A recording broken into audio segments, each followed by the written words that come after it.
Bonjour à tous et bienvenue sur Zephyr TV. Dans cette vidéo, nous allons voir comment comptabiliser les dépenses effectuées par un associé avant la création de sa société. Ces dépenses peuvent être du matériel informatique, les frais d'annonce légale, les frais INPI, les frais de greffe, les honoraires d'avocat, etc.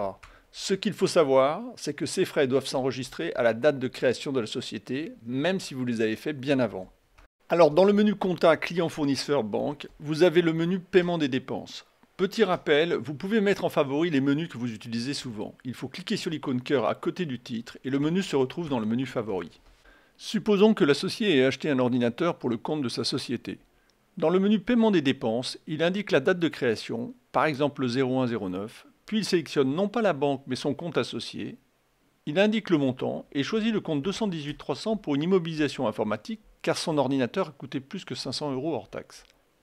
Zephyr propose de créer l'IMO directement en reprenant le montant et le compte. Il suffit d'indiquer une description, une durée d'amortissement et de cliquer sur Créer.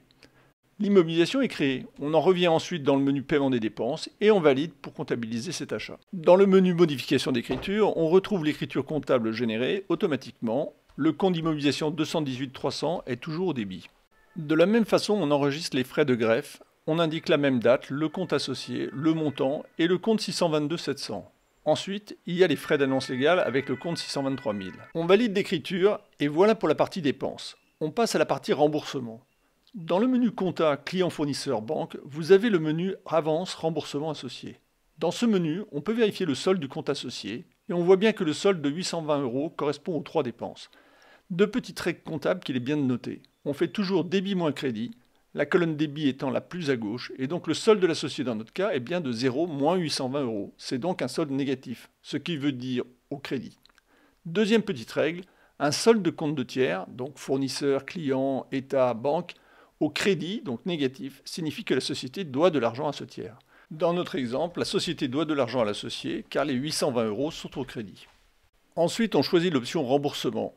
Attention, le compte de l'associé ne doit jamais être au débit. Donc si le solde au crédit est de 820 €, l'associé ne peut pas être remboursé d'un montant supérieur à 820 €.